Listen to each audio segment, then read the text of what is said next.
going to talk about holding on to stuff in the wrong way. So, as my daughter would say, let's get started.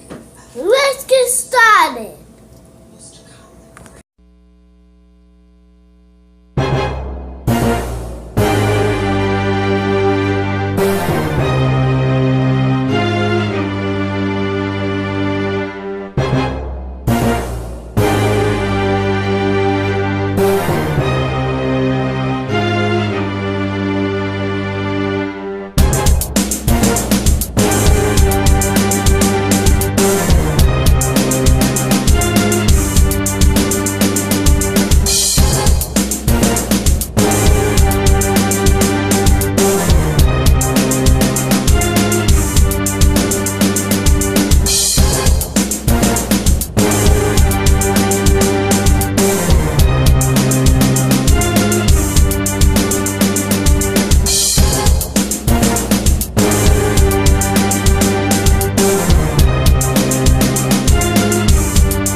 Great Imani family, great Imani, great Imani, great Imani. For those that don't know, I am Brother Hatim. This is the second portion of the Daily Toast. Right now, we are on the day of Imani. Faith, the meiotic principle is harmony. The M7 word of the day is trust. The Hermetic law is gender. Male name is Kwesi.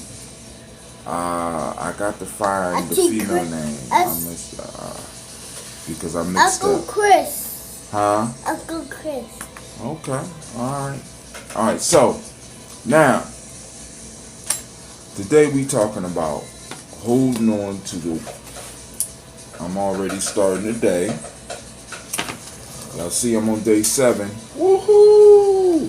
But my family been grubbing for the last 2 days, man. No, I wasn't. Oh, man. They had pizza last night. My wife and her friend fried a fish. And, even though I wouldn't have ate the fish because they fried with the bone, I'm still scared of the bone. But, they was just down here grubbing, man. I had to go up into the room. I was like, you know what I'm saying? So we on day 7.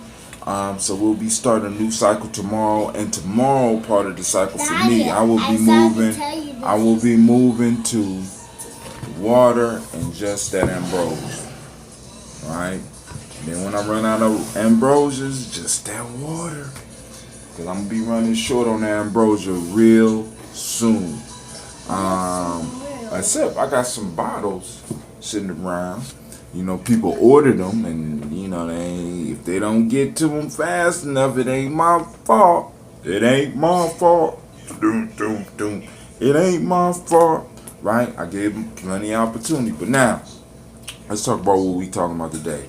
We hold on to things in the wrong way. All right, so now I'm sitting in the tub, and one of the things.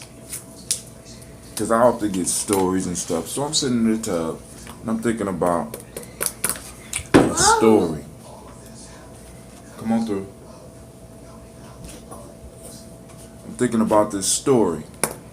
And the story goes, there was a wise man and a fool traveling together. So the wise man and the fool get to a river that's very hard to pass and is very deep. And neither one of them are excellent swimmers. So the wise man just happened to have the tools of his trade, which he's a master woodsman and a carpenter. So he goes into the woods and he finds a tree, an old tree, and he gets it together and he makes a small raft for him and the fool to cross the river, right? So they get on the raft and they go across the river. Now, they pull the raft up onto the land and they sit down and rest for a second, eat lunch. You know what I'm saying? Eat their little meal of the day.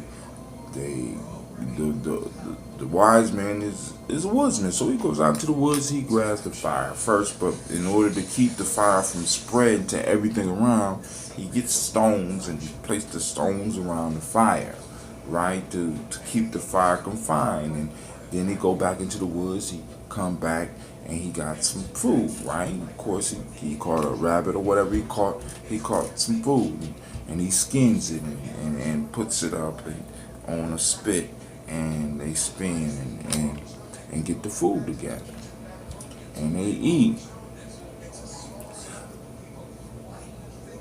But when it's time to leave, the fool looks at the stones around the fire,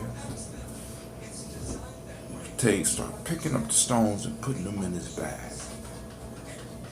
He takes the sticks and put it in his bag. And then as the wise man starts walking down the trail, he notices that he's walking by himself. So he looks back and he sees the fool trying to pull the raft with him. And the fool looks at the wise man and say, "Hey, can't you help me?" The wise man said, "Why are you taking the raft with you?" He said, "I'm taking a raft just in case we run into another river." And the wise man looks around and he sees that he's surrounded by woods. They're in the forest. And the wise man says, "You go ahead and you can drag the raft. Just follow this trail and we might meet again." So the wise man keeps walking while the fool is trying to drag the raft with him. Right? Now, the way the story ends, we don't know whether the fool and the wise man ever met again, but the word on the street is that the wise man finished his journey, but the fool is still on the path dragging the raft. Now, many of us live our life like that fool, right? We make it over the rivers of life. We make it over the rivers of life, and after we make it over the rivers of life on the raft or the boats or the logs that we travel on, we try to carry the logs and the rafts with us and be stuck on the path because we're trying to drag a boat on dry land when a boat is not necessary on dry land. And the resources that we need to make another raft if we need it is all around us. Many of us are holding on to old stuff. We're holding on to stuff in the wrong way. Now, what do I mean in the wrong way? So, one of the things that I have been stressing for a long time, and then it was confirmed when Brother Wakesa from the Aya Institute and his wife came to Columbus and talked about the story of our mentor. And we covered this, so you got to go back a few months where we was talking about the narrative, right? Changing the narrative, right? Brother Wakesa came down here and he illustrated a mentor or Harriet Tubman's story in a different way, right? Many of us, we go through struggles in our life and we carry those struggles with us, like the fool and the ram. You know what I'm saying? Rather than transforming the story from a burden to a victory, right? Many of us, we formulate life stories that are horrible. We formulate narratives of old hurts and old pains that are horrible, that makes us, that become burdens that we have to drag in our lives. Now, the thing that I want to stress to y'all today is, family, we no longer have to do this, right? I mean, we need to look at some of the struggles in our lives and start reframing the story. We need to start upgrading the story. We need to start changing and morphing the story, and I'm not talking about lying. I'm talking about storytelling. I was listening to NPR the other day because this is another reason that this popped up to me, right? And there's a major issue right now because the in New Orleans and South Carolina, they've been struggling with getting these Confederate flags down and knocking down Confederate monuments or taking them down and putting them in museums and stuff like that. And there's still arguing about this. Now, people have been dealing with this issue for a long time, but I know a lot of y'all like, what does this have to do with reframing the story? But let me tell you what it got to do with reframing the story. The South got their ass kicked. The South lost the battle, right? But obviously, the story that the great-grandparents told to the great-grandparents and the great-great-grandparents told to the grandparents and the grandparents told to the parents inspired a generation of individuals that still keep the idea of the South alive. They told a story about a defeat. They told a story about a pain, but they told it in a way that motivated a generation of individuals to, one, seek positions so that they can make the South rise again. To fight and to keep the story alive. Right? See, victory is a great thing. Joy is a great thing. But those moments seem fleeting compared to the pain and the suffering that we tend to hold on to. But the way that we hold on to the pain and suffering shapes and molds our future lives. Now, as black folks, we done held on to some shit that has basically held us back.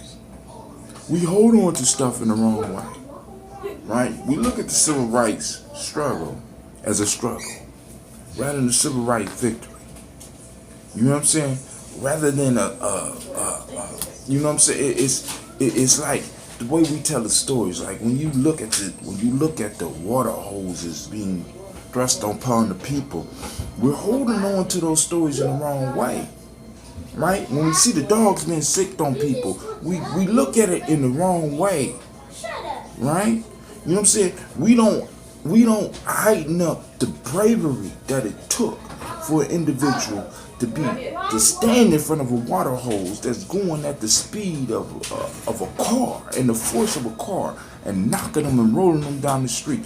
We don't look at the strength of the individual and the desire that this individual had for freedom and justice. We don't look at the courage that it took to allow a dog to attack you, or the courage that it took for an individual to allow individuals to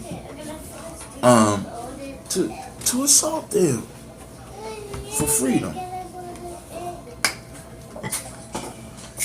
And we need to start learning how to look at this angle, not only of history, but of our personal lives.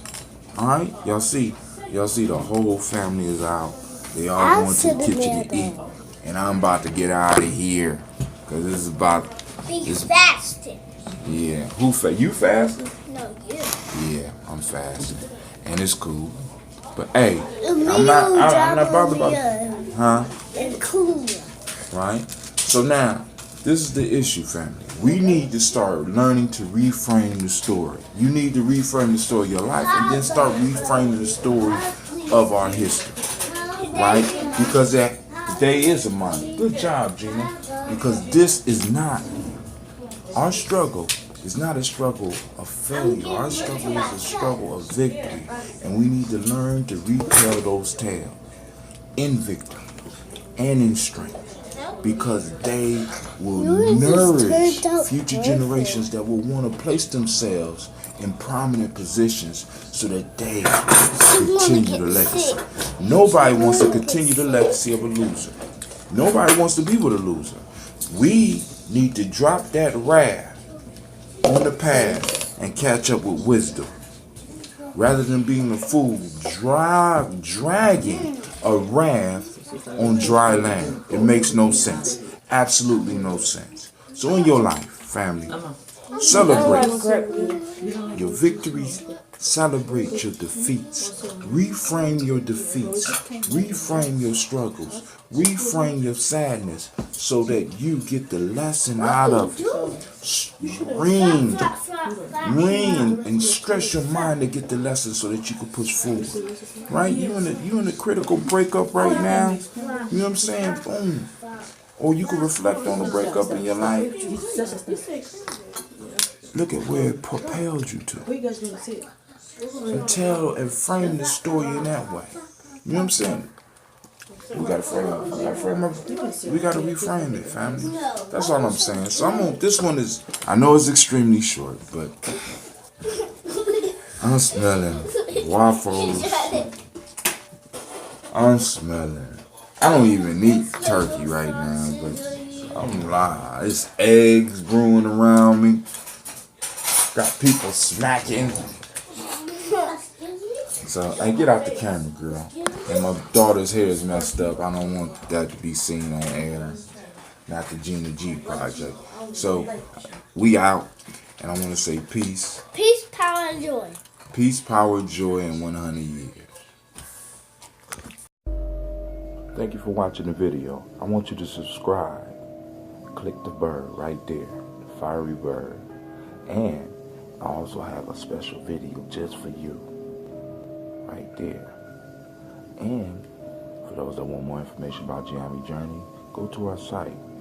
It should be right about there.